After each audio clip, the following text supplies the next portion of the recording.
Hola, ¿qué tal amigos? Sean bienvenidos a una emisión más de Radioactivamente. Hoy estamos en un nuevo episodio y ustedes nos acaban de ver apenas la semana pasada, pero la verdad es que ya teníamos un ratito sin grabar, pero estamos listos para retomar el ritmo y es un gusto estar con ustedes una vez más. Como va a ser costumbre y lo dijimos la semana pasada, me acompaña Jonathan. Jonathan, ¿cómo estás? Buenas tardes, tardes, noches, días, como dices tú, la hora que nos estén viendo. Un gusto de nuevo estar con ustedes por acá. Y hoy, como verán, no estamos solo Jets y yo, tenemos una invitada. Ella es Fernanda. ¿Te quieres presentar? Como gusten. Pues muchas gracias por la invitación. Mi nombre es Fernanda y pues estaremos aquí un rato charlando de muchas, pocas, varias.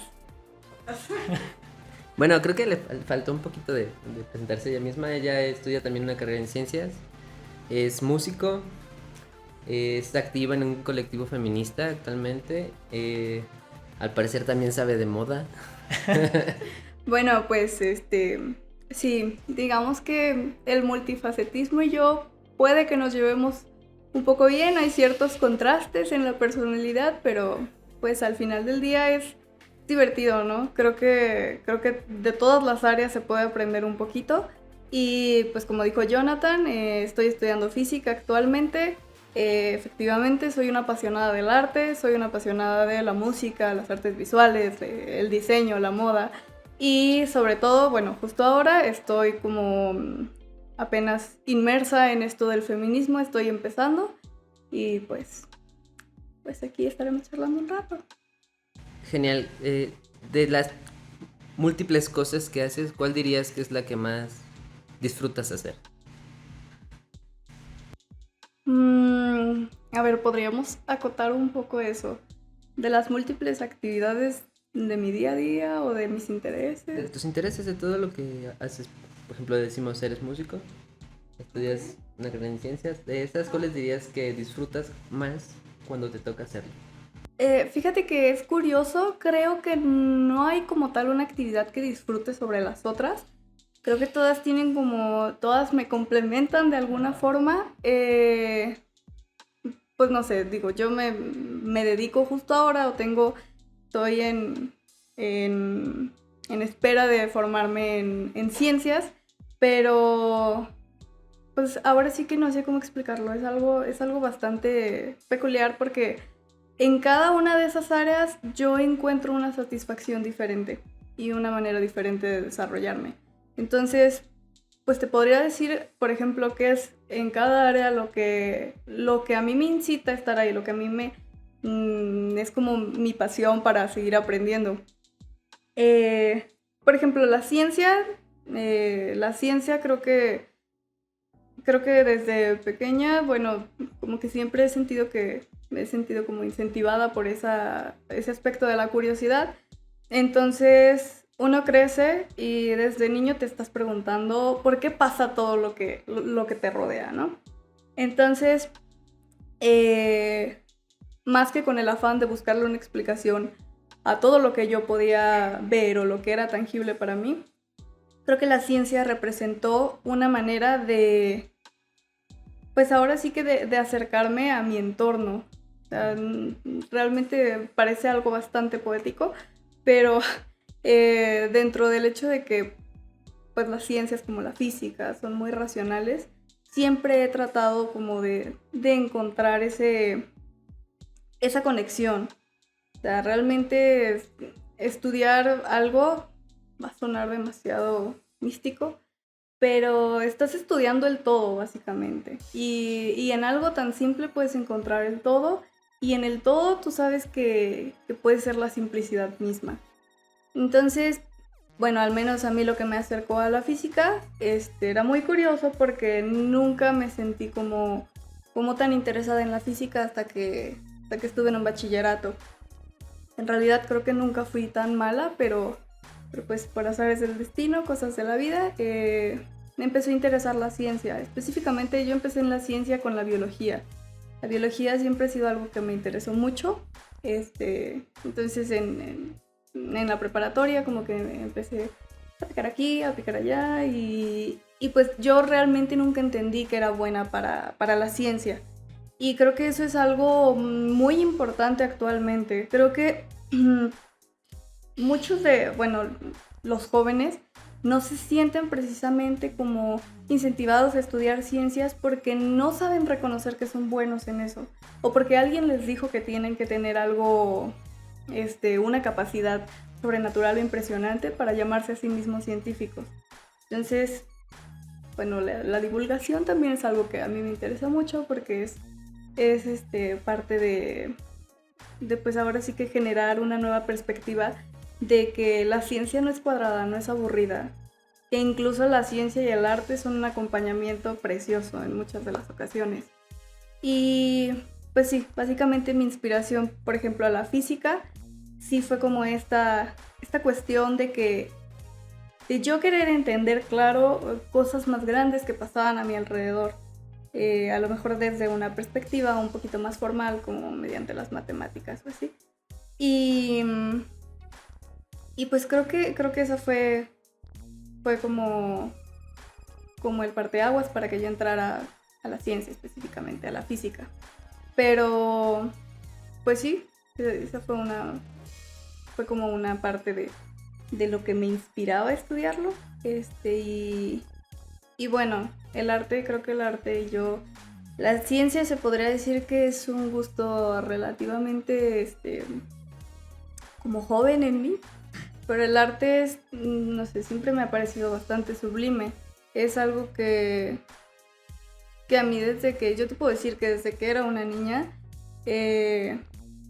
me quedaba más bien anonadada de la inspiración que yo veía en los artistas. En los músicos, por ejemplo.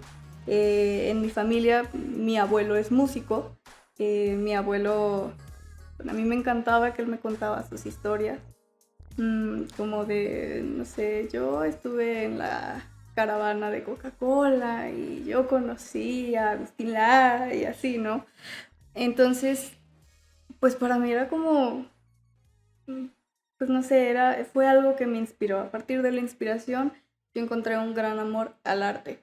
Y pues, aún siendo una niña, a pesar de que yo no entendía cómo era la música o precisamente los componentes formales de la música, yo sabía que, pues, como todo ser humano, ¿no? Sientes. Realmente esa creo que es la perspectiva que todos tenemos del arte, que nace de un sentimiento. Y lo tenemos estrechamente ligado como a cuestiones más íntimas de lo que es el ser humano como tal, a su expresión. Entonces, como que posteriormente, después de eso en la música, quise como meterme un poquito más, pues como todo niño curioso desde la primaria, como quiero meterme al coro, quiero meterme a clases de guitarra. Y la verdad es que, bueno, desde mi perspectiva, a lo mejor una perspectiva relativamente privilegiada, pero mis papás siempre me apoyaron en cualquier cosa. Era como, yo quería aprender algo nuevo y para ellos no se tentaba ni había un impedimento para que yo lo hiciera. Entonces, pues empecé por ahí y eventualmente llegó un punto en el que dije, ok, surge esta duda, ¿no? Como que me gusta más la música clásica, la música popular, y lo empiezas a asociar de una u otra forma con los instrumentos. Entonces, yo veía a los violinistas, yo veía a los intérpretes de instrumentos de cuerdas, y a mí o sea, de verdad me parecía lo más fascinante de este mundo.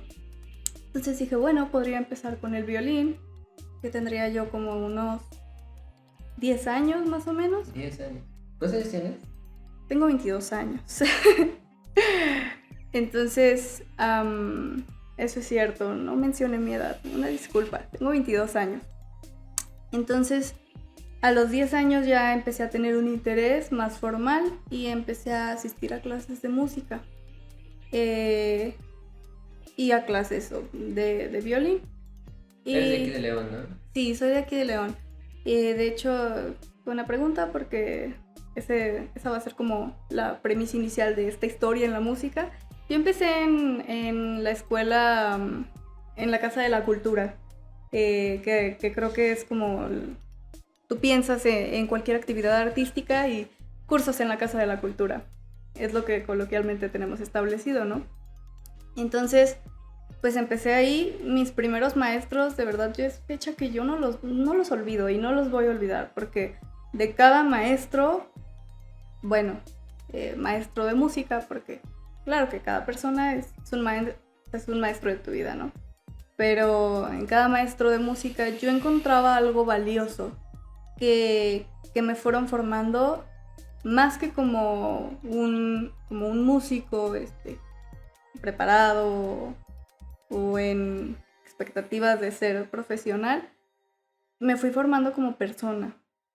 Entonces, pues a los 10 años empecé y descubrí que pues era algo extraordinario. Entonces, después de eso, seguí en mis talleres. Tuve una oportunidad de irme como violinista a un encuentro nacional de teatro. Algo muy curioso, como que de una área del arte a la otra, pero bueno. Entonces, me acuerdo que fue curioso porque un día llegaron y fue como, oigan, venimos de la Compañía Estatal de Teatro, necesitamos un violinista, hombre, de esta edad, porque necesitamos un intérprete para una obra que se está montando. Y me acuerdo que mi maestro me dijo, ¿sabes qué? Todos los violinistas que yo conozco de esta edad, hombres, no me convencen. Quiero que seas tú. Dije, pero ¿cómo voy a interpretar a un hombre, no? O sea, desde pequeño te vas poniendo tus impedimentos. Te aventaste la Mulan. Ajá, básicamente yo fui la Mulan de esa obra de teatro. Entonces, pues, como que eventualmente dejé de sentir un poco de miedo a algo nuevo y descubrí que el teatro también es algo maravilloso, es algo muy bonito. Claro que a mí me parece sorprendente todavía de los actores que yo conozco que ya se formaron profesionalmente, su gran capacidad de histrionismo que bueno, yo los veo y su capacidad de transformarse, para mí es algo de admirar. Pero bueno, al final del día todos tenemos transformaciones en nuestro día a día. Algunas más clínicas, psicológicamente hablando, que sí, otras. Exacto, sí. Como dijo Jonathan, como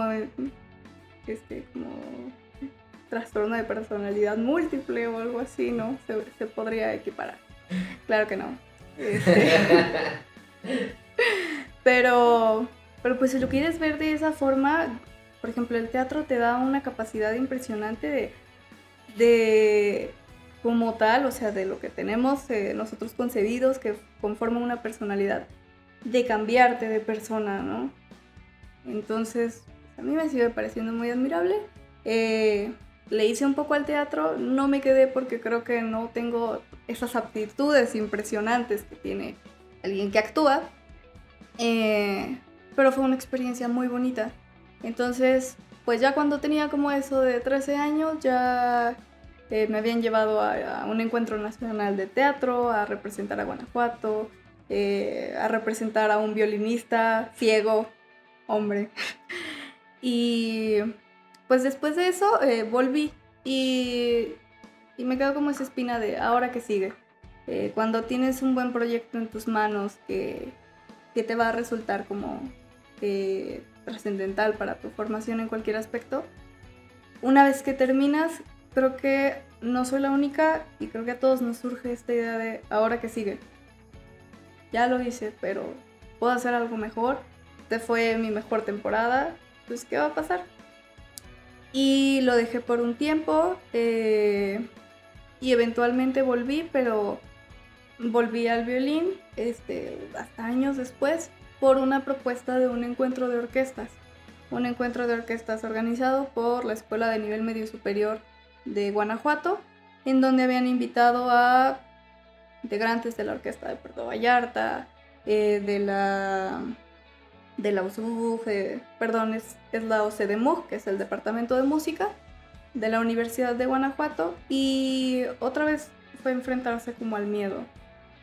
Creo que en todas las carreras, profesiones existe el miedo, pero creo que yo no he sentido un miedo equiparable al que sentí en el arte, porque de alguna manera ya tienes una presión, ya es una expectativa de que tú tienes realmente que sobresalir, y entonces estaba como esa presión, pero dije, bueno, me voy a animar, si no lo hago ahora, no lo voy a hacer nunca y tal vez no voy a conocer lo que me muestre el estar como en un entorno orquestal.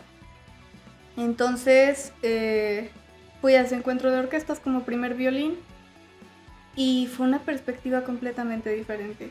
Hasta ese entonces yo sí, algo dentro de mí me decía, yo voy a estudiar música.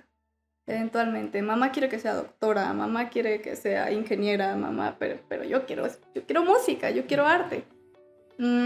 Pero creo que ese encuentro a mí me dio una perspectiva muy diferente, al menos desde mi punto de vista. Tal vez no tengo como a lo mejor un panorama muy amplio porque fue la primera y quizás la única vez que yo lo viví muy profundo, ¿cómo se llama? La dinámica de una orquesta. Pero sí es muy reñido. Realmente ahí sí es... Muy competido. Sí, es muy competido. Tienes que ser el mejor. Es una presión exagerada sobre los intérpretes. Y pues aunado a eso, creo que el hecho de que no sientes como tal, como esa rencilla interior con el de al lado, pero al final del día cada quien va a trabajar en lo suyo. Me encontré muchas personas muy lindas en ese encuentro de orquestas que estaban muy dispuestos a ayudar porque, bueno, yo venía un poquito oxidada del violín y yo veía al concertino y era como, Dios santo, ¿qué hago siendo un primer violín aquí? Me quiero ir. Y en todo ese tiempo que estuve ahí, más de un día fue como de me quiero ir, en serio. Pero conocí a gente maravillosa también, a músicos muy buenos y muy talentosos, que pues al final del día estaban dispuestos a ayudar. Entonces siempre hay de todo. Y ya después de eso, como que me quedé con esa experiencia. No fue un mal sabor de boca, fue algo que me ayudó a crecer, pero sí fue como, verdaderamente esto es la música, verdaderamente si quiero estudiar voy a tener que estar en un entorno así, trabajando como ellos, con esta constante presión, con las expectativas de todos, y puede que eso me haya desanimado a lo mejor un poco. Y aparte los comentarios, ¿no? Cuando estás a punto de decidir una carrera te topas como, ¿música? ¿Por qué música? ¿De qué vas a vivir? No vas a comer de tus notas musicales, ¿no? Entonces, cuando yo puse sobre la mesa, por ejemplo con mi familia, yo sé que malintencionadamente no lo hicieron, pero surgieron en estos comentarios como de, ¿y qué vas a hacer después? ¿Vas a dar clases de música? ¿Vas a tocar en los bares? ¿Qué vas a hacer siendo un músico, no? Y bueno, de eso ya ahora está la pregunta de ¿vas a dar clases de física? Sí, siempre está esa expectativa, esa duda Sí. ante la expectativa de qué vas a hacer para vivir haciendo lo que te gusta, ¿no? Sí, exacto. Casi siempre nos vemos como obligados a estudiar algo que pueda dejar dinero y dejarnos esta capacidad de sobrevivir. Sí, y que en ese sentido creo que, digo, ahora que mencionabas, por ejemplo, la cuestión de la percepción de los niños sobre las diferentes actividades, creo que eso debería ser importante, que desde la infancia hubiese esta educación de modelos de negocio, de lo que tú hagas, aprende a venderlo. ¿Sí? Y a lo mejor, esta es mi opinión como mercadólogo, ¿no? Pero esto que mencionas, por ejemplo, con la música, de qué voy a hacer, de qué voy a vivir. Tengo amigos que siguen intentando su carrera y uno de los que admiro mucho ha estado aquí con nosotros, Macbu, no sé si Es un productor y rapero leonés. He tenido la oportunidad de entrevistarlo en 2 ocasiones aquí en el programa. Y por ejemplo, él es de esos casos que neta, en la cuestión de la música principalmente, le insisten. Y cuando ves que les va bien, dices, güey, qué gusto. Y a lo mejor irles bien en el sentido de que has visto su progreso.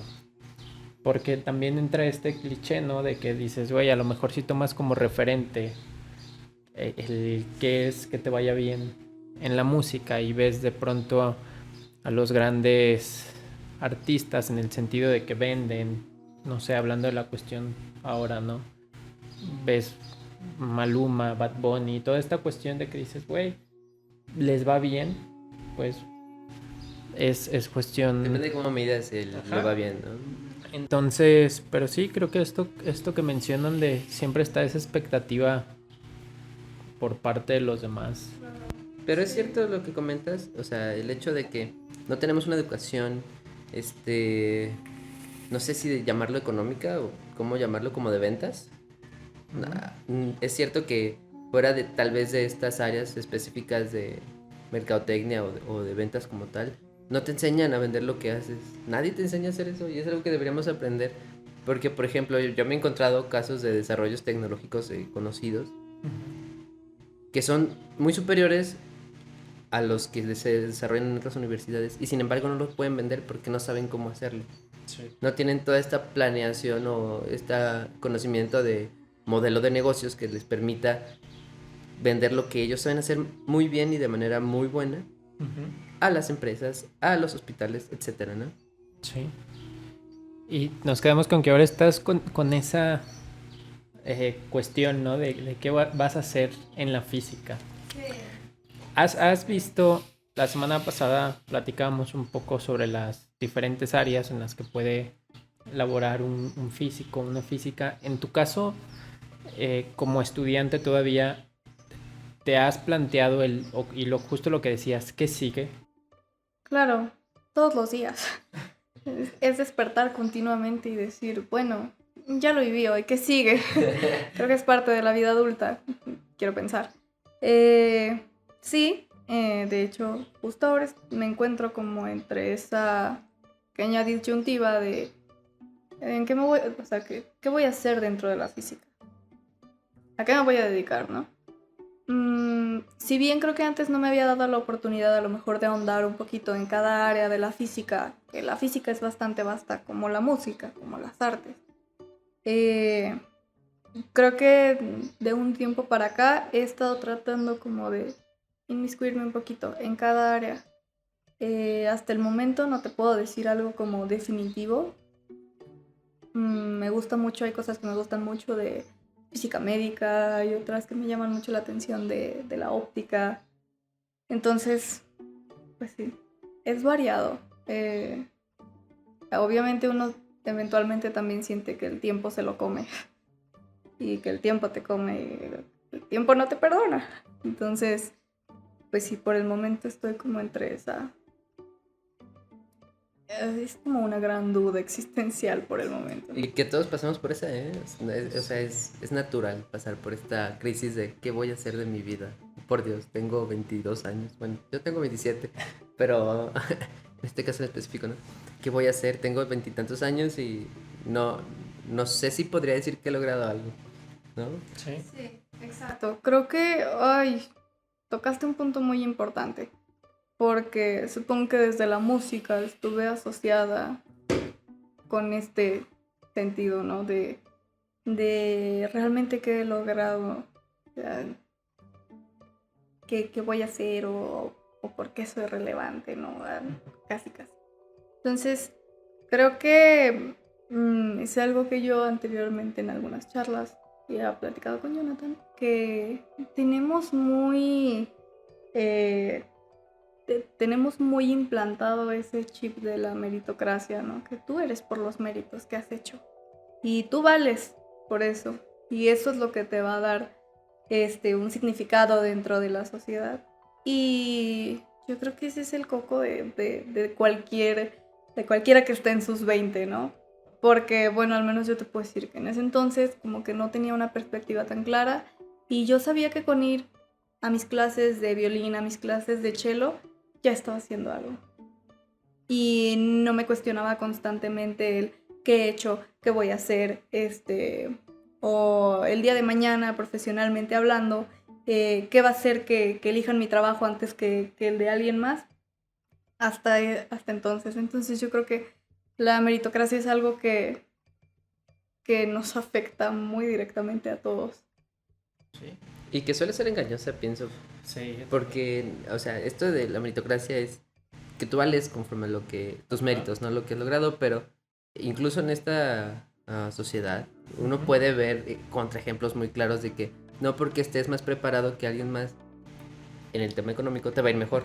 O sea, tus méritos no reflejan necesariamente tu grado de preparación contra tus ingresos económicos, ¿no?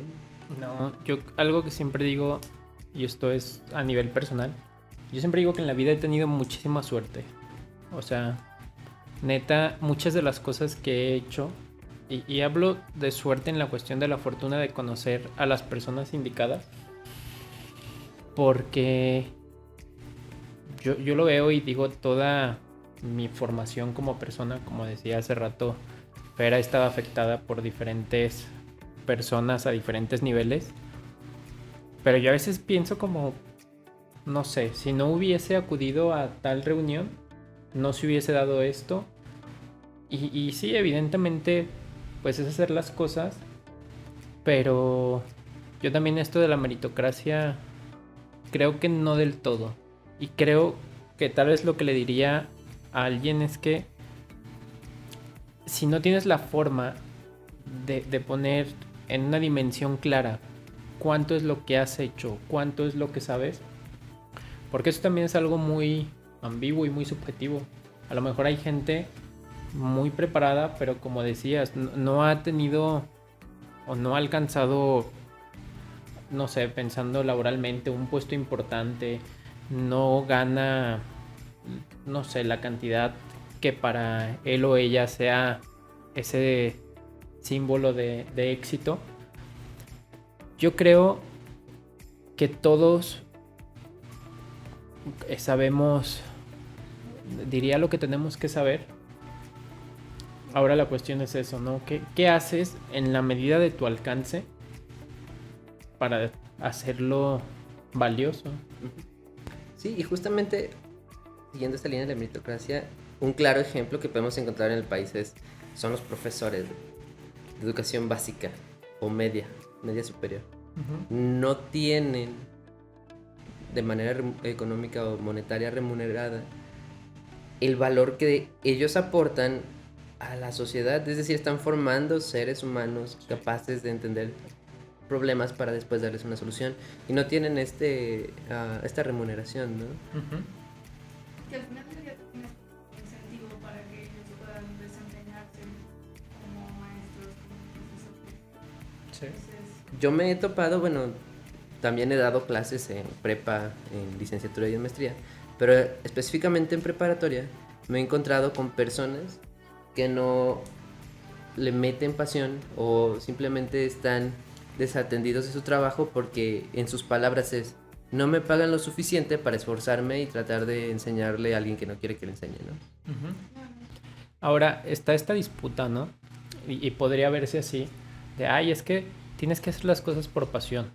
Claro, yo entiendo que hay cosas que vas a hacer gratis y que haces porque te apasionan, porque te gustan, pero siendo honestos, si te dicen, oye, güey, ahí te va algo, ¿a quién va a decir, ay, no, güey? No, qué pena, gracias. no, ¿cómo crees? Sí.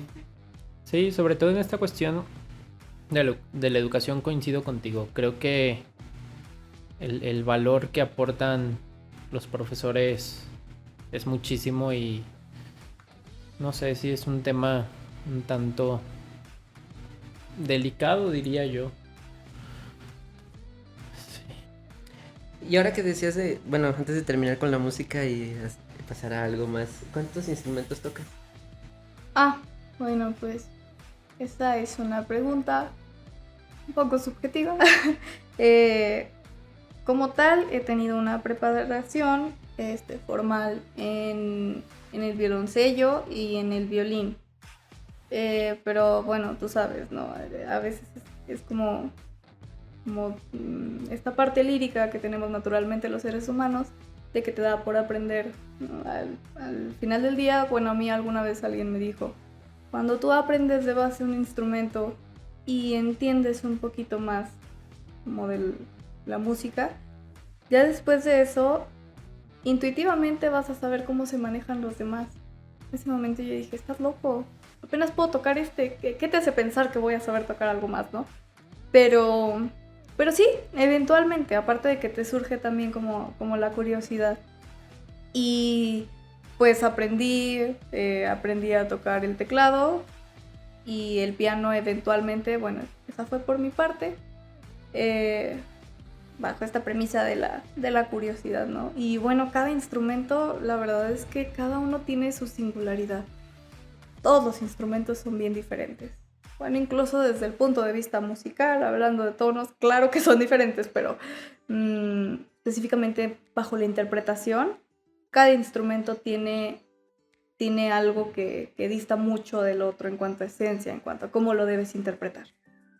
Entonces, pues sí, se podría decir que como tal esos 3 instrumentos, bueno, 4, pero quién sabe, tal vez el día de mañana me anime a aprender más, no lo sé. No, y qué bueno que tocas esto de la curiosidad que nos lleva a ser líricos, porque, bueno, como saben, Pedro también hace música, hace rap, yo también hago algo de música. A diferencia de ella, nosotros somos líricos, no tomamos un curso formal en donde aprendimos, por ejemplo, a solfear, o no entendemos esta estructuración de las notas musicales, que además parecen matemáticas, pero tenemos nociones que nos pueden llevar a ser piezas aceptables, diría yo. Bueno, Sí. salvo la opinión de los expertos, pero aceptables. Mira, yo estoy en el entendido y estoy completamente segura que cualquiera que se anime a explorar aspectos musicales o que se anime a aventurarse a al arte, ¿no? Es músico. Realmente, incluso creo que el ser humano nace con un poquito como esa cualidad, ¿no? Desde que somos pequeños, si tú te das cuenta, un bebé ya puede entender a su manera la música, ya sabe lo que es un ritmo, ya lo siente intuitivamente. Entonces, pues yo creo que no necesita ser formalmente, a lo mejor estar letrado en la música o entender como toda la armonía y tantas clases que me dieron dolor de cabeza, claro que sí, para al final conectar con la verdadera esencia del arte y de la música, que es el sentimiento. Bien dicho. Y a mí me surge una duda y me gustaría saber tu opinión. Justo mencionaba hace rato ejemplos, no sé, de la música pop de hoy en día.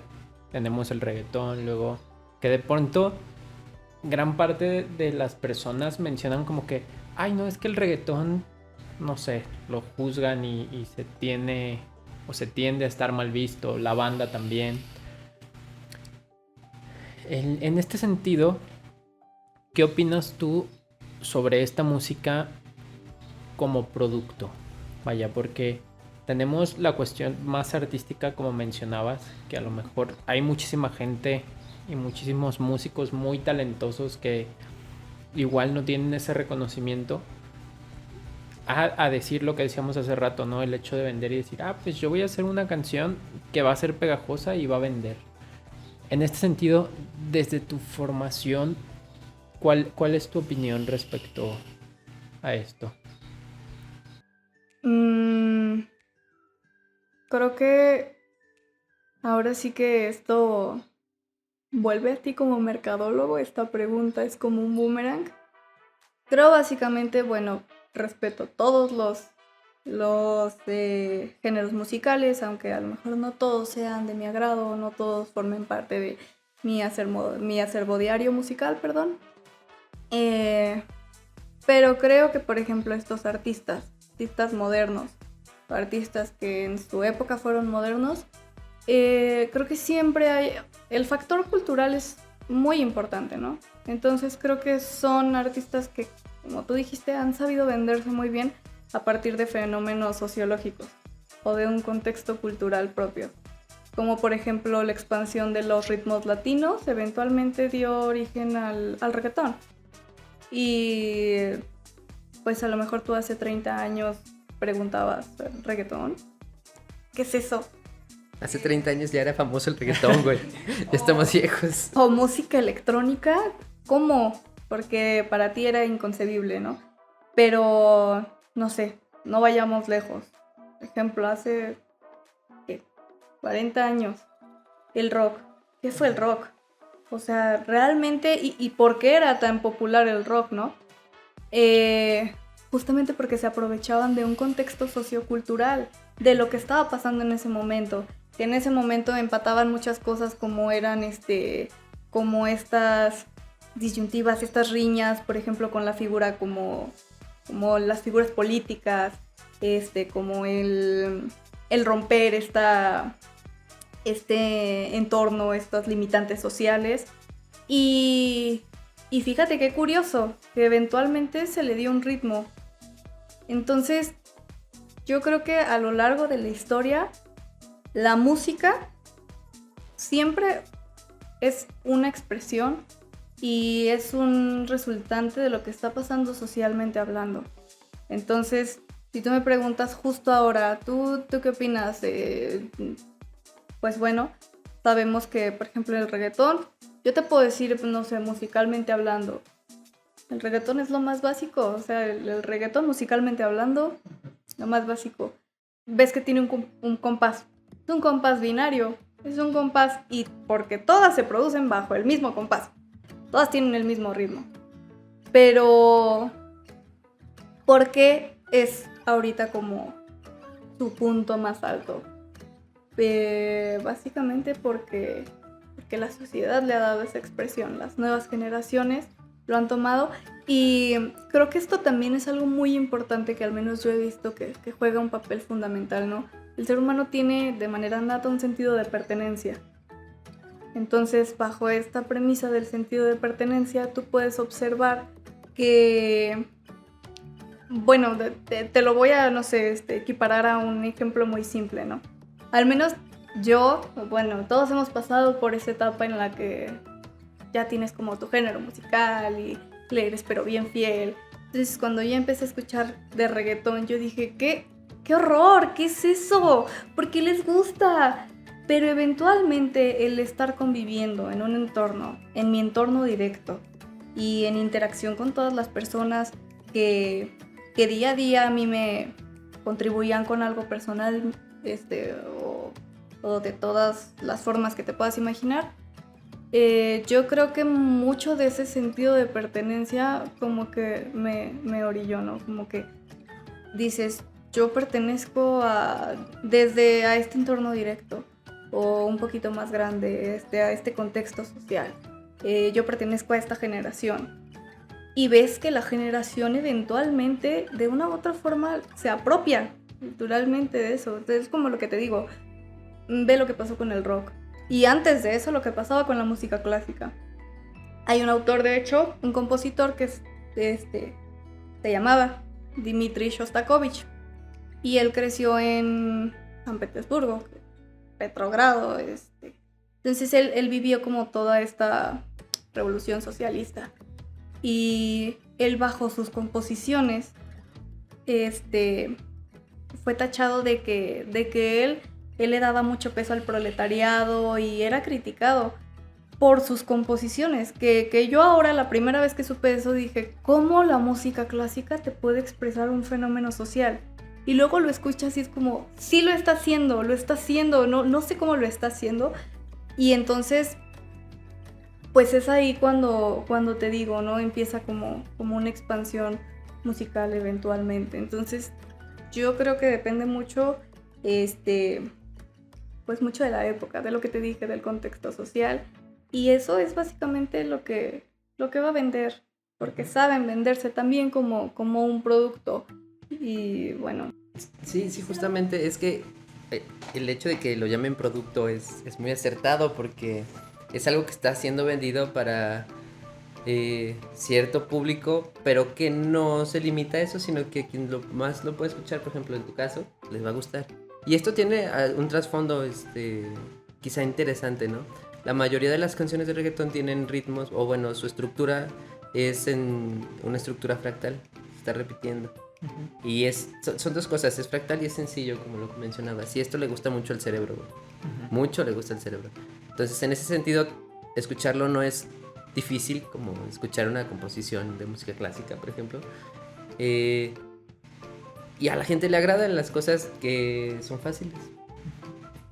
Y otra cosa que mencionas, que tal vez es hasta triste, es si estamos diciendo que la música tiene un contexto social y uno escucha las letras del reggaetón, y si en principio la música está expresando lo que está pasando en tu sociedad, pues no está tan chida, ¿no? Justo ahora en la sociedad. Porque las letras del reggaetón no son justamente muy amables. No, y fíjate, yo hago una analogía siempre, que el reggaetón, el rap y la banda, la música banda, es lo mismo. O sea, si tú analizas sus letras, ¿el rap de qué te habla? Drogas, digo, en el contexto popular, ¿no? Porque yo como amante del hip hop sé que habla sobre cualquier cosa, pero lo que más se tiende a escuchar te hablan de drogas, armas, me va chido en la vida. Y ok, la banda de qué te habla, los corridos, drogas, armas, me va chido en la vida.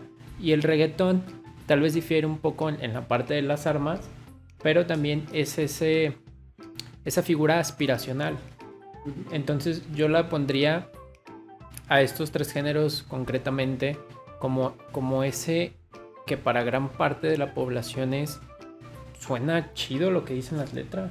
Y tú lo quieres. Sí, suena chido el decir, mira güey, hoy anduve paseándome en la jipeta. En la jipeta, en mi carrito. ¿Cómo es esto? Sí. Entonces creo que como decía, desde el modelo aspiracional es atractivo y es normal. Y quitando el contexto de si te dedicas a cosas lícitas o ilícitas, porque yo creo que eso, más allá de eso, porque de pronto también existe esta asociación con las cuestiones ilícitas, a lo mejor más en la cuestión corridos, banda y rap, pero creo que también que alguien que ha tenido éxito socialmente de manera lícita, dedicándose a cosas legales, y dice, ¿sabes qué, güey? Esa canción me identifico porque habla de mi caso. Yo soy un güey que viene desde abajo, que le ha costado chambear, que le ha echado ganas y salió adelante y le fue bien. Entonces, sí, creo que va, te digo, siempre hago esa analogía, pero como mencionas, a final de cuentas, es sí reflejo de lo que pasa y también justamente hacía el comentario, de lo que espera la mayor parte de la gente, ¿no? Sí, la verdad es que sí es muy triste que sea como un reflejo de la sociedad. Bueno, creo que, no sé si está bien decirlo, pero estas disociaciones las podemos encontrar a través del tiempo, ¿no? Pero específicamente ahora creo que también contribuye mucho el hecho de que las generaciones que han venido como desde el 1900 para acá, ya crecieron, o sea, ya se cambió como ese estigma que se tenía con la libertad. Entonces, creo que el hecho de eso, obviamente la globalización que va a un paso acelerado, creo que de alguna forma también dio pauta para que a lo mejor, incluso como musicalmente hablando, se trataran temas que antes eran, o sea, que pasaban pero no eran visibilizados, ¿no? Pues, por ejemplo, ahorita es muy interesante que tú dices, pues yo creo que es básicamente lo mismo, habla de drogas, habla de cosas ilícitas, de me va chido en la vida. Sí, realmente sí, es una muy buena analogía. Incluso si te pones a pensar, en realidad los ritmos latinos, o sea, estos, o bueno, la parte primitiva de los ritmos latinos que tenemos, eran de personas hablando de un contexto sociocultural, o bueno, un contexto, sí, socioculturalmente como denigrado, por así decirlo. Era hablar de la clase baja. Y entonces estas asociaciones eventualmente fueron creciendo, se fueron expandiendo. Y ahora es fecha en la que, bueno, tú en el reggaetón ya te encuentras de todo en las letras, tú ya te encuentras de todas las vivencias, pero los ritmos latinos propiamente nacieron de que esta parte de la gente que vivía en la clase baja contara también sus vivencias. Era como una expresión de también nosotros estamos aquí. El querer ser escuchados. Ajá. Y ve ahora, o sea, ve el paso tan acelerado que lleva, que ahora tú escuchas reggaetón y bueno, sí es cierto, pues es algo un poquito como alarmante, es algo que hace mucho ruido, que por ejemplo en las letras de reggaetón o de banda escuchas constantemente una misoginia ya normalizada y escuchas, bueno, lo que vende, por ejemplo, siempre es la cosificación de la mujer. Entonces, efectivamente, eso nos habla de nuestro contexto social. Sí, y tocas un punto importante, ¿no? Esta cuestión de la cosificación de la mujer. Comentaba yo en un inicio que formas parte de un colectivo feminista. En este sentido, platícanos un poco sobre esa actividad. Pues mira, es como tal, adentrarse al feminismo es todo un reto. Es una deconstrucción psicológica y de tu autoconcepto pues muy grande, ¿no? Porque en realidad yo conozco compañeras que llevan muchísimo más tiempo en esto, que tienen muchísimo más conocimiento en lo que es el feminismo y así, pero al menos yo intuitivamente ya me puedo guiar un poquito. Si te hablo del colectivo feminista, bueno, pues, ¿qué es lo que nos sostiene como ideología? El feminismo, ¿no? ¿Y por qué surge el feminismo? Justamente porque hemos sido objeto de injusticias a lo largo del tiempo. Y de injusticias que hasta el momento, pues a lo mejor se normalizaban, ¿no? Entonces, cuando yo entré a todo lo del feminismo, yo me acuerdo, porque yo también fui parte de ese sector que decía, ¿por qué todos se lo cuestionan? ¿Por qué dicen que esto está mal? Es una exageración. O bueno, en el 2019, que fue cuando, por ejemplo, en la División de Ciencias e Ingenierías, se forma este colectivo que se llama Unidas. Yo recuerdo que en ese entonces yo todavía estaba como con ese pequeño conflicto interno, ¿no? Como de qué es verdaderamente el feminismo, qué hace a una persona, a una mujer ser feminista. Y te digo, yo también fui de ese sector de ¿por qué rayan? ¿Por qué violentan? ¿Por qué? O sea, ¿qué sentido tiene? O sea, ¿es una exageración? ¿O por qué ahora quejarnos de estos comportamientos? Y en realidad eventualmente yo me di cuenta de que era el hecho de que yo tenía una misoginia interiorizada muy brutal. Entonces, yo sigo lidiando con comentarios como de ¿eres feminista? Es que entonces, ¿por qué esto? Y en lugar de... Fíjate, nosotros estamos como tan sometidos de manera inconsciente a una sociedad patriarcal que en lugar de nosotros dar la pauta y de abrirnos al diálogo como del feminismo, siempre vamos a estar tirándole, cuestionándolo, encontrar algún punto donde podemos quebrantar a lo mejor el argumento algún argumento del feminismo. Entonces, te digo, platicarte como de esa actividad en particular, yo creo que el feminismo es una deconstrucción personal. Y como te dije, el feminismo nace de esta sensación de que hemos sido objeto de injusticia, de que ahora sí que se nos ha puesto en un plano secundario, ¿no? Porque nosotros hemos crecido con esta expectativa de que la parte dominante de toda la sociedad es, bueno, el androcentrismo, ¿no? Hace poco él me mostró un audio que a mí me gustó mucho, algo que dijo: el hombre blanco heterosexual. Porque... Heterosexual patriarcal. patriarcal. Sí, bueno, va implícito, ¿no? En el hecho de que estamos en un entorno patriarcal. Y es cierto, cuando yo me uní a la colectiva, a mí me llamó mucho la atención. O sea, yo llegué con esta idea, ¿no? Fantástica, como de, wow, estoy haciendo algo socialmente hablando, voy a estar en un grupo feminista. Y yo llegué y dije, wow, claro que sí, vamos a combatir las injusticias de los hombres contra nosotras. Y me acuerdo que la primera sesión que yo estuve ahí sentada fue como, wow, ¿todo esto es injusticia? O sea, de verdad, todo lo que mencionan es una injusticia. Y ahora lo veo y es como a mi Fernando del pasado, como, claro que sí. El hecho de que tú lo tuvieras tan normalizado, te habla mucho de cómo te educaron.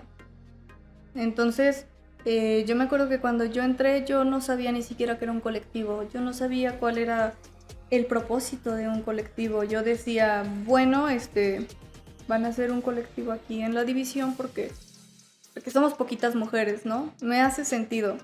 Pero cuando yo entré y descubrí que la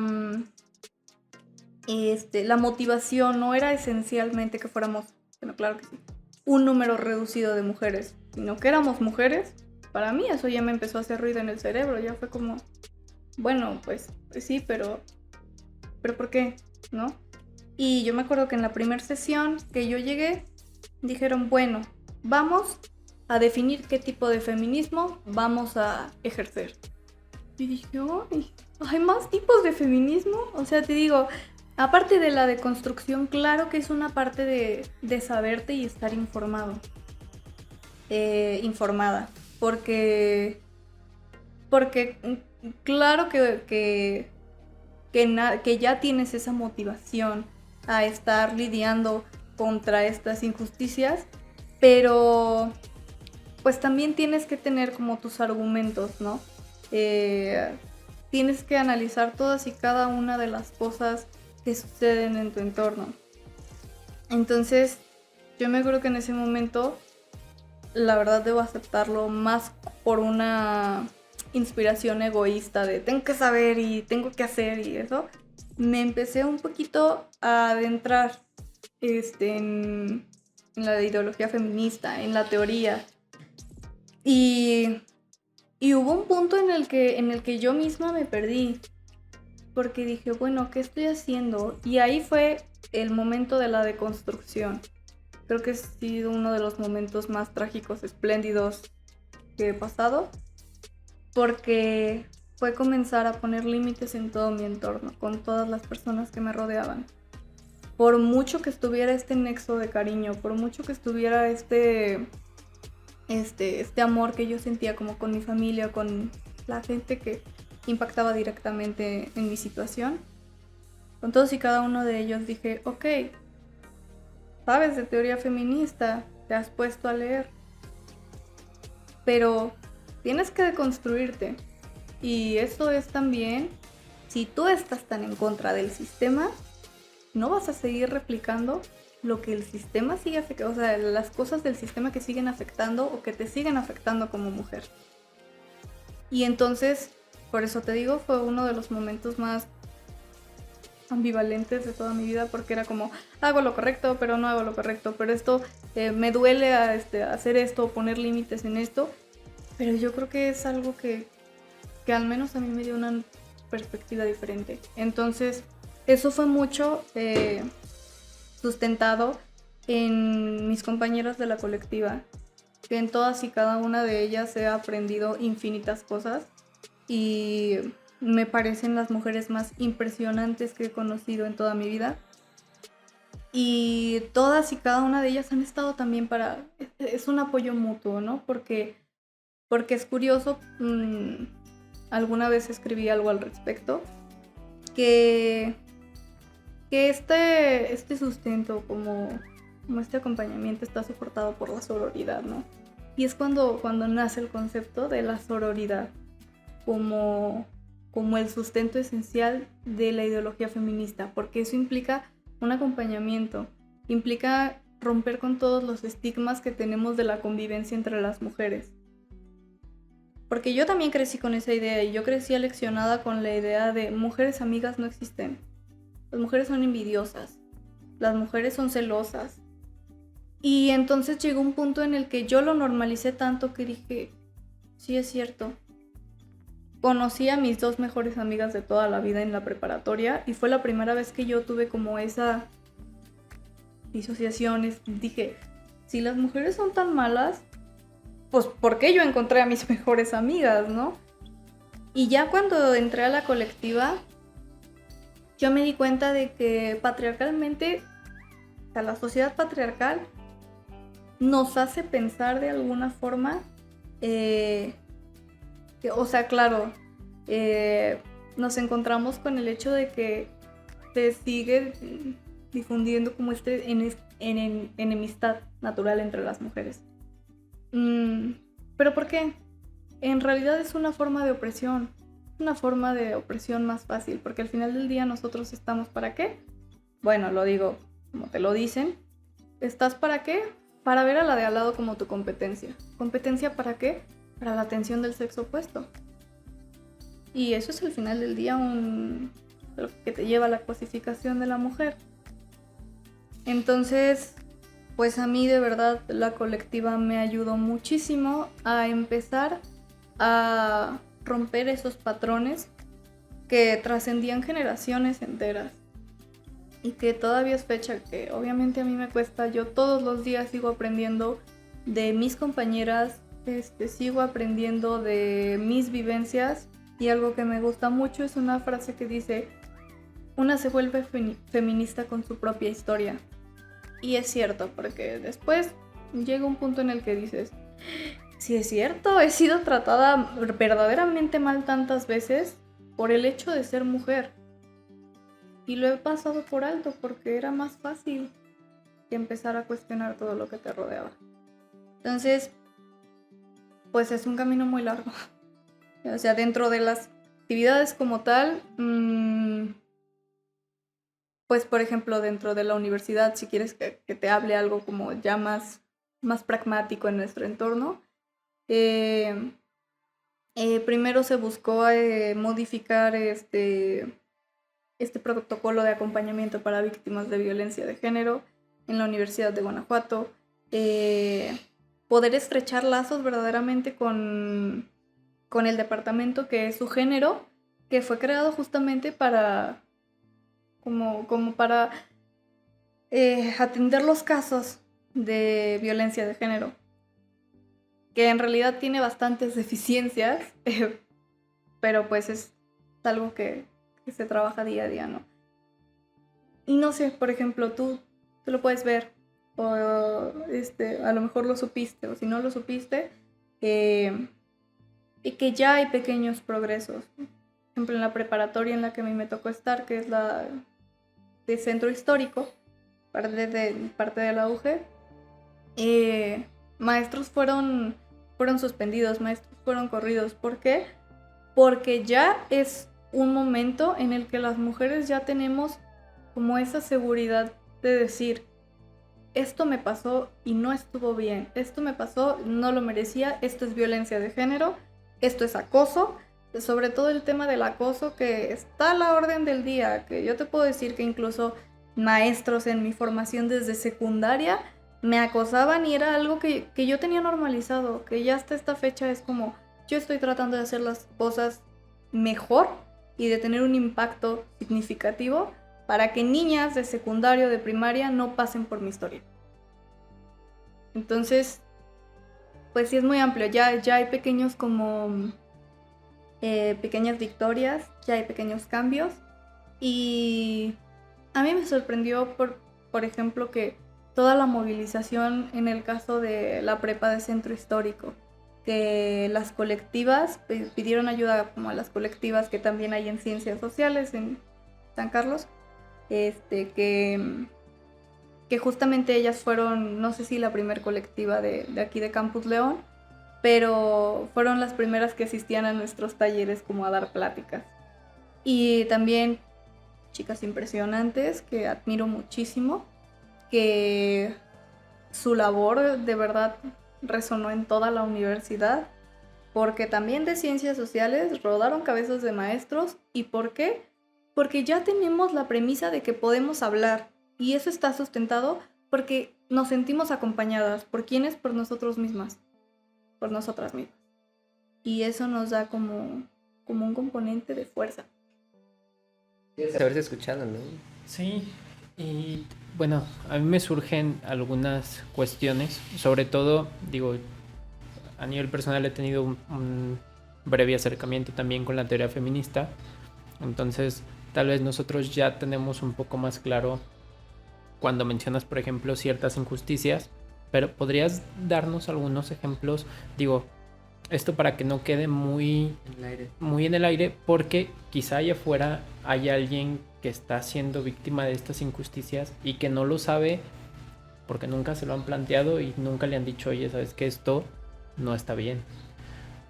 Mira, enumerarlas toma un tiempo bastante grande. Si quieres, podríamos como generalizarlas de alguna forma, ¿no?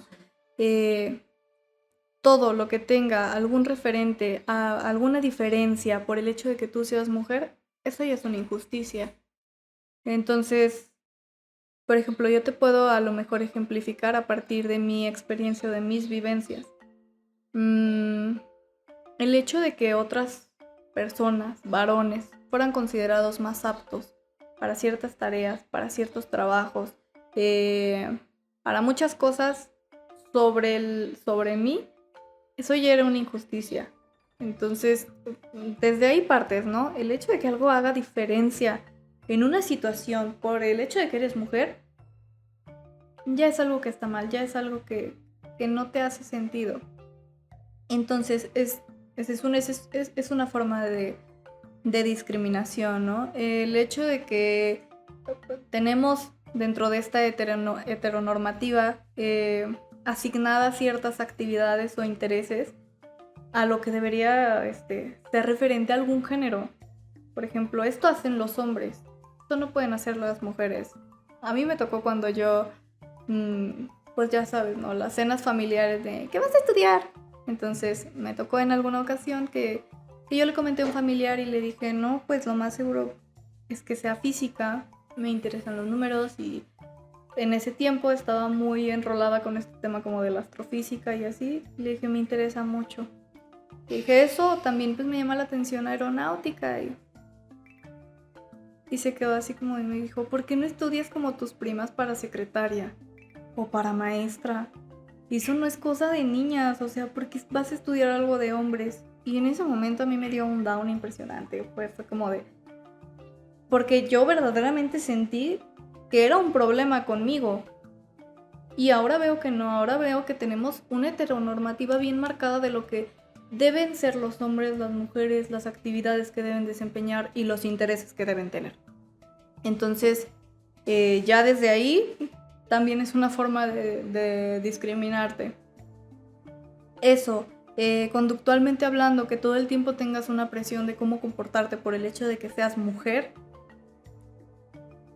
también. Te digo, bueno, yo te voy a ir acoplando como a partir de mis vivencias. Yo lo que veo mucho, por ejemplo, es que personas, o sea, llamarlas así, grandes, le quitan mucho valor a las opiniones cuando vienen de una mujer. Eso me he topado mucho. Y digo, yo entiendo que sea más difícil para las personas, incluso para las mismas, para personas que son mujeres, que sea difícil acoplar su vivencia, su constructo social a la actualidad.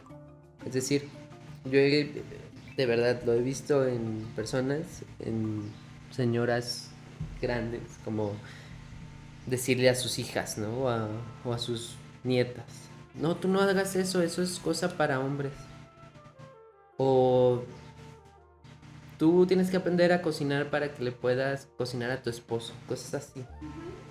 Sí, efectivamente, es lo que comentaba de que ya tenemos atribuido para cada sexo lo que tiene que hacer forzosamente. Eh, a mí también me tocó estos comentarios alguna vez en la vida, cuando era más pequeña. Recuerdo que una vez me dijeron como de, ya sabes, ¿no? También empiezan las preguntas. ¿Si tú tienes novio? Y fue como, no. ¿Eres machorra? ¿Eres lesbiana? ¿Sabes? Porque también nos encontramos con estos calificativos que ya hemos normalizado y que hasta resultan coloquiales y nos resultan graciosos y que son una clara forma de discriminación y que son calificativos sumamente denigrantes para a lo mejor alguna comunidad como lo es la comunidad LGBT. ajá. Y sí. Eh, y yo recuerdo que fue como, pues no, pero no tengo novio. ¿Y qué vas a hacer? Pero te vas a casar, ¿no? No me quiero casar. No te vas a casar. ¿Y qué vas a hacer el resto de tu vida? ¿Te vas a aburrir? Y recuerdo que para mí fue como... Entonces el hecho de crecer en un entorno que constantemente me estaba recordando que uno de los méritos más importantes en mi vida debía ser tener un hombre, que eso era un mérito, ¿no? A mí me quedó, de verdad, me marcó mucho en mi formación. Entonces, todo ese tipo de comentarios obviamente son discriminación, es algo que no deberían permitir de nadie. Y bueno, ya habíamos hablado de... Eso va propiamente a las acciones, conductas que se le atribuyen a un sexo, ¿no? Tú ahorita dijiste algo muy importante. El hecho de no tomar en cuenta o sobajar una opinión porque viene de una mujer es parte de la discriminación, ¿no? Es todo les había comentado de que todo lo que sea una diferencia, que haga una diferencia solo porque eres mujer, es discriminación. Entonces, pues alertas y banderas rojas tenemos muchas. Creo que a lo largo de la formación de una mujer se va a encontrar con muchísimos más retos que con un hombre. Porque a ti la sociedad te dice que ya por nacer hombre ya tienes un privilegio mayor. En todo lo que te enseñan. A lo mejor no naces y te dicen, ay, tienes un privilegio mayor porque eres hombre, ¿eh? Y eres privilegiado y qué suertudo. Tal vez no te lo digan de manera directa, pero te lo van a decir inconsciente y muy tácitamente todas las personas que te rodean y eso es algo sumamente terrible. Entonces, cambiar el chip de las nuevas generaciones es algo difícil. Pero el hecho que empecemos a cuestionarnos tan siquiera las conductas que vemos día a día, ya es un gran paso. Ahora, por ejemplo, la parte del acoso, que el acoso va estrechamente ligado al hecho de que la mujer ha sido cosificada a lo largo del tiempo, ¿no?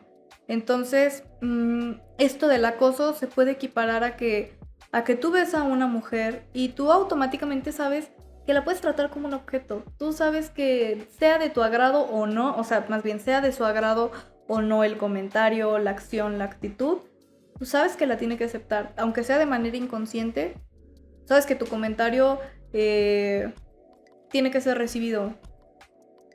Y eso pone el juicio y la decisión de una mujer en un plano inferior, ¿no? Entonces, bueno, el hablar de acoso también es bastante extenso, pero yo creo que no conozco a una sola mujer que no haya sido acosada de alguna forma en su vida. Incluso por su familia, incluso por familiares, varones, por compañeros del entorno, por amigos. Y es algo que es santo, es brutal, pero en la mentalidad de los machitos patriarcales, incluso está como esta perspectiva de que es algo que, como si ellos te estuvieran haciendo el favor, ¿no? Es como como, sí, básicamente, como si ellas te estuvieran haciendo el favor. Es algo que, como te decía, tú debes recibir. Comentarios de tu cuerpo, comentarios de cómo te ves, comentarios de infinidad de cosas. Y ellos inconscientemente saben que tienen un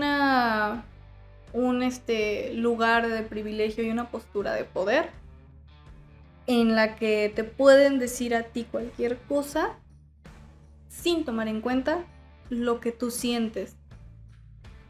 A lo largo de mi vida yo te puedo decir que múltiples veces recibí comentarios de acoso y que al contrario para mí era como, bueno, supongo que lo hizo de manera bien intencionada o ve algo en mí o esto, y es como, no, hasta las cosas que me hacían sentir incómoda ya ahora es como, oye, eso no es normal.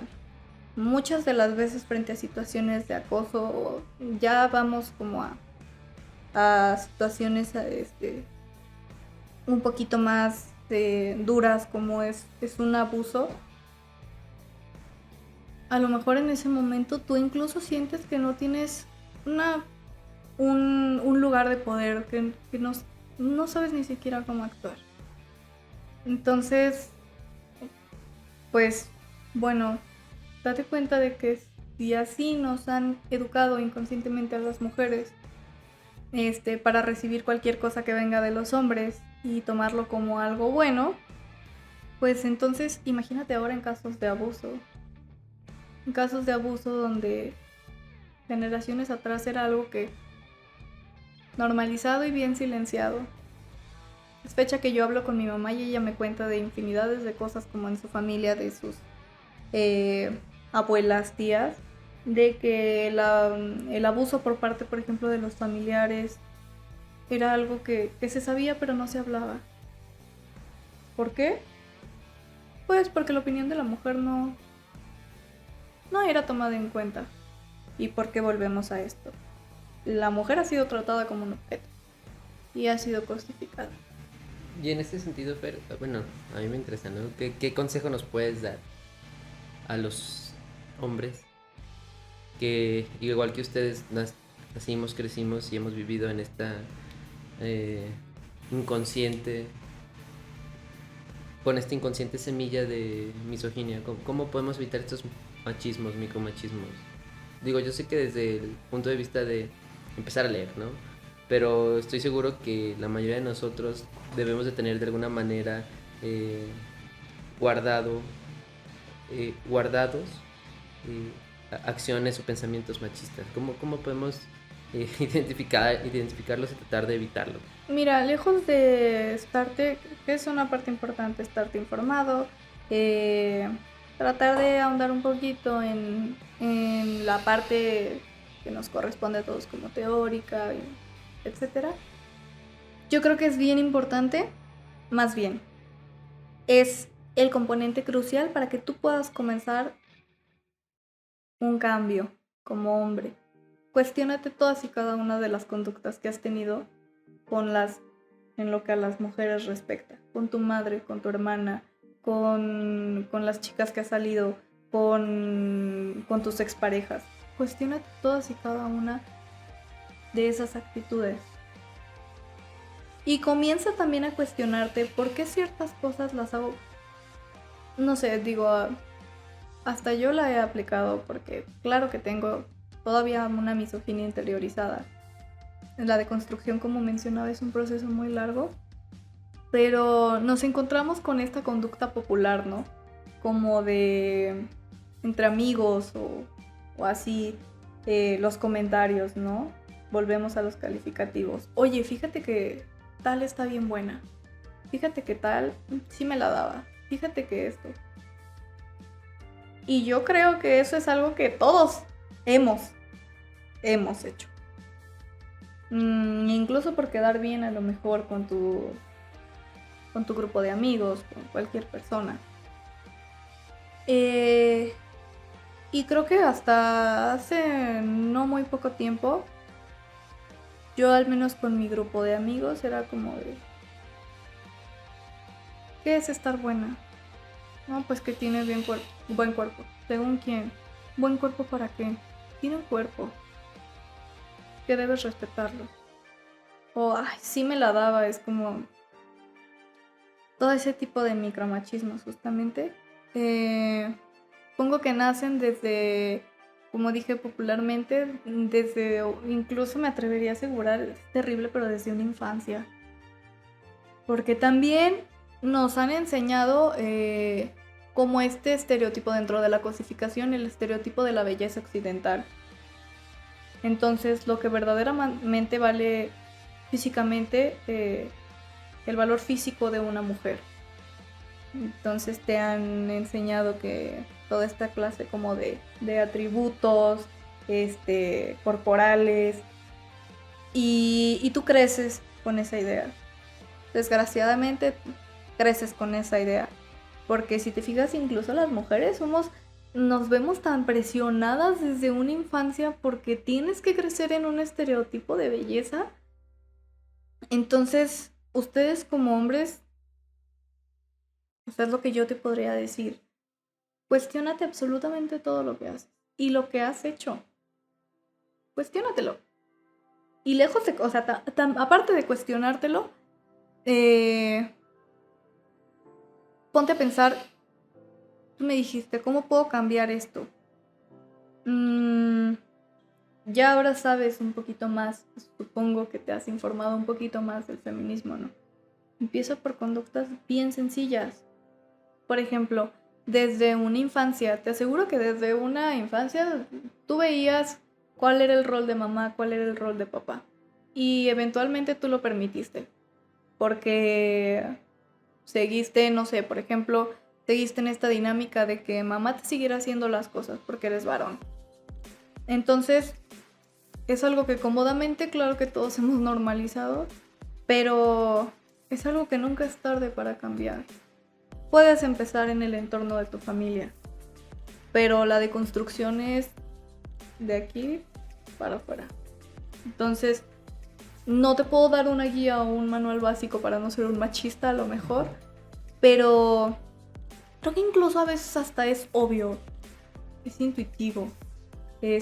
No cosifiques a una mujer, no la trates como una cosa para tu beneficio o para tu placer. No denigres a alguien simplemente, o a una persona, no denigres a una mujer por ser una mujer. No sobajes la opinión de una mujer por ser una mujer. Y eventualmente tú solo te vas a ir dando cuenta o vas a empezar como en este despertar feminista de lo que está bien y lo que está mal. Pero yo creo que, bueno, al menos en mi deconstrucción, el factor clave fue todas las conductas que tenía normalizadas. Dije, voy a empezar por lo que a mí me parece normal, porque dentro de esa normalidad debe haber algo raro. Es un buen paso. Y que supongo no debe ser fácil, ¿no? Sí, de hecho, haciendo la reflexión te pones a pensar en... La retrospectiva. Bueno, sí, es complicado porque justo como dices, es empezar a cuestionarte como todo, básicamente. Y sí, creo que, como mencionas, es una deconstrucción que se debía hacer. Y también otra cuestión que creo que es importante y que ya mencionaron, el hecho de informarse y también de tener este acercamiento justo a la teoría feminista. Ahora con la doctora Gaby Luna, tuve la oportunidad de revisar un artículo que está interesante. Debo considerar que previo a eso era muchísimo más ignorante en el tema y para mí fue como un despertar, porque no te das cuenta de toda la estructura que la teoría feminista lleva detrás y que de pronto escuchas el discurso que se habla en los medios, escuchas el discurso repetitivo y que en muchas ocasiones quienes repiten ese discurso también ignoran esta cuestión del por qué. Creo que es interesante. Les voy a compartir el título del artículo aquí en la sección de la descripción, e igual si alguien lo quiere, igual se lo podemos compartir. Igual me vamos a dejar si es un artículo lo que tienes. Es como una pequeña reseña, opinión, artículo que escribí y otras 2 compañeras más justamente del colectivo lo escribieron para el Instituto Municipal de la Juventud. Igual, si les interesa, podríamos compartirlo. Aquí van a estar abajo. Sí. Bueno, por cuestiones de tiempo y porque nos estamos quedando sin luz, me tocó ver así como iba bajando la luz poco a poco. Entonces, digo, seguimos. Es un tema para hablar mucho más. Tal vez estaría padre que no se quedara en esta sesión, que en un futuro tuviésemos la oportunidad de profundizar todavía un poco más. Pero algo que creo que es importante mencionar, puedes hablar del colectivo propio al que perteneces, alguna institución a la que puedan acudir alguien, ya sea que sufre violencia de género, algún tipo de abuso, porque creo que también sé que cuando estás en el medio de pronto te empieza a llegar mucha información sobre a quién acudir, pero para la gente que tal vez allá afuera no sabe con quién puede acudir o se ve en una situación de riesgo, que tenga miedo, ¿con quién puedes apoyarte en una primera instancia tal vez? Pues mira, yo voy a ser muy abierta a la invitación, por ejemplo, al colectivo al que pertenezco. Nosotros sí tenemos como esta parte ya instituida del acompañamiento y pues bueno, igual si en algún momento hay alguna persona o una mujer que de pronto se siente en estas situaciones, perfectamente podría acudir con nosotros. Nuestro nombre es Unidas. Estamos en Facebook como Unidas DCI, también tenemos un Instagram y pues ahora sí que todo es cuestión, nosotros tratamos de ser un medio, ¿no? Entonces, perfectamente podemos hacer la cuestión del acompañamiento. El punto siempre, la clave es que no se sientan solas, no sientan que están desamparadas. Realmente hay muchos colectivos y hay muchas redes que están dispuestas a darles seguimiento y atender sus casos y ayudar de la manera en la que se pueda y en la que mejor les convenga a ustedes, claro. Entonces, pues al menos yo puedo hablar de mi colectivo. También está el Instituto Municipal de la Mujer, claro. Y pues bueno, es de los 2 que yo tengo referencias por el momento. Que claro, hay otros programas sociales. Hace algunos años me tocó estar en algún programa social por parte es un organismo que se llama Multipol. Justamente se atendían también casos de violencia de género y de violencia contra la mujer.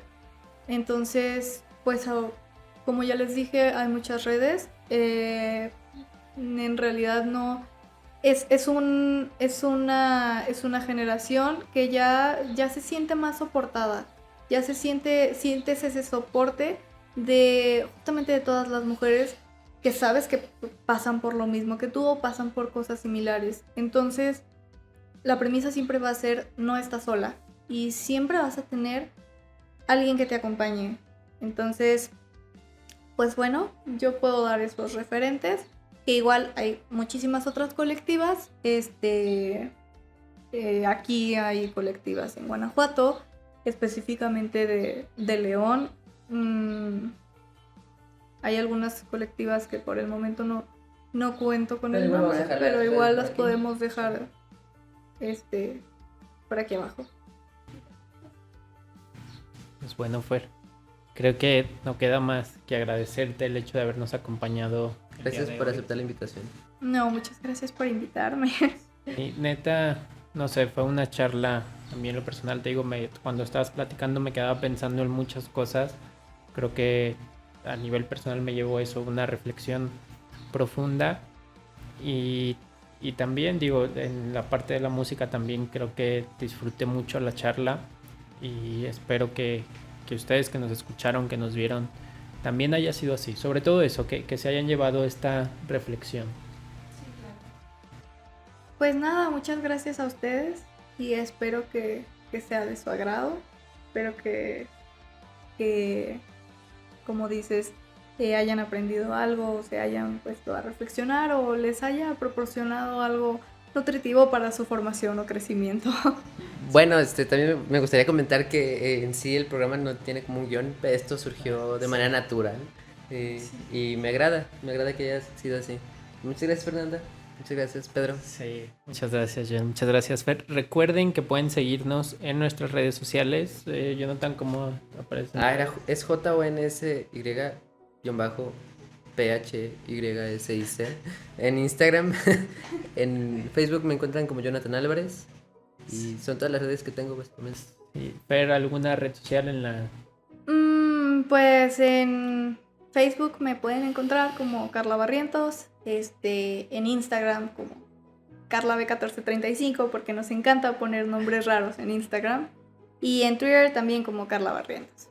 Muy bien, y a mí pueden seguirme como @jets_. Y... Tengo que simplificar esto.